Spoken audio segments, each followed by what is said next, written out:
पुण्यातील वाघोली रस्त्यावर रास्ता रोको आंदोलन सुरू आहे। वाघोली चौकात नागरिकांचा रास्ता रोको सुरू आहे। मृतांच्या नातेवाईकांनी रस्ता यावेळी रोखून धरला। चालकाला फाशीची शिक्षा देण्याची मागणी केली जाते। आताच्या क्षणाची ही सगळ्यात मोठी बातमी आपण पाहतोय। डंपरनं चिरडल्यानं अनेकांचे मृत्यू झालेले आहेत आणि चालकाला फाशीची शिक्षा झालीच पाहिजे अशी मागणी यावेळी मृतांच्या कुटुंबियांच्या नातेवाईकांच्या वतीनं केली जाते आणि रास्ता रोको यावेळी करण्यात आलेला आहे। आपण ही दृश्य पाहतोय। वाघोलीतून एक्सक्लुझिव्ह अशी दृश्य सध्या पाहायला मिळतात।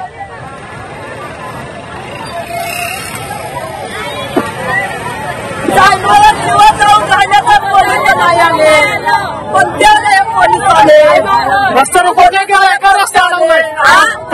रस्ता फाशीची सजा झालीच पाहिजे। मृत्यू झाले आणि त्यांना फाशीची सजा झालीच पाहिजे।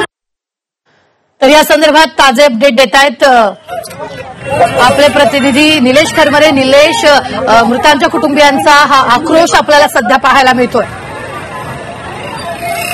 सकाळपासून आपण पाहिलं तर ज्या पवार कुटुंब आहेत त्यांचे जे नातेवाईक आहेत खरं तर हे जी लोक आहेत ही पारधी समाजाची येतात आणि त्यानंतर मृत्यू पडलेले आहेत, 3 लहान मुलं आहेत, त्यांचा आक्रोश पाहून आता या समाजातील लोक आहेत आणि विशेष करून त्यांचे नातेवाईक आहेत त्यांनी आता रस्ता रोको केलेला आहे। पुणे नगर हा रस्ता आहे, या रस्त्यावरील जो वाघोली चौक आहे, महत्वाचा चौक आहे, तो त्यांनी आता इथे रस्ता रोको केलेला आपल्याला पाहायला मिळतोय। खरं तर नातेवाईकांची अशी मागणी आहे की जो चालक आहे त्याला फाशीची शिक्षा झाली पाहिजे। पोलीस सहकार्य करत नसल्यामुळे त्यांनी आता संताप व्यक्त करत आता त्यांनी रस्ता रोको आंदोलन केलेलं आहे। पोलिसांच्या मदतीने त्यांना समजावण्याचा प्रयत्न केला जातोय, मात्र जे पवार कुटुंबातले जे लोक आहेत किंवा समाज आहेत ते आपल्या मुलाबाळांसोबत रस्त्यावर झोपलेला आपल्याला पाहायला मिळत आहे। एकूण जर पाहिलं तर या घटनेनंतर आता त्या समाजामध्ये तीव्र नाराजी व्यक्त केलेली जाते आणि जो चालक आहे त्याला तत्काळ फाशीची शिक्षा करावी अशी मागणी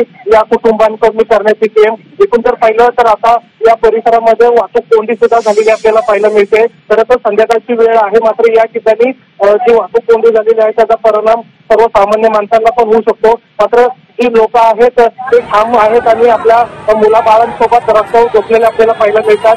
त्यांची एकच मागणी आहे की जो चालक आहे त्याला तत्काळ फाशीची मागणी केलेली आहे त्यांनी आणि जी कुटुंबांना मदत पाहिजे आहे ती अजून जाहीर झाली नाही, त्यामुळे त्यांनी आक्रोश या ठिकाणी व्यक्त केलेला आहे आणि आता थेट त्यांनी पुणे नगर जो रस्ता आहे तो आता या ठिकाणी रोखलेला आपल्याला पाहायला मिळतोय। धन्यवाद निलेश, ताजे अपडेट देण्यासाठी। आम्ही वेळोवेळी तुमच्याकडून या संदर्भातले ताजे अपडेट घेत राहणार आहोत। तुर्तास आपण पाहतोय मृतांच्या नातेवाईकांनी यावेळी रस्ता रोखून धरलेला आहे।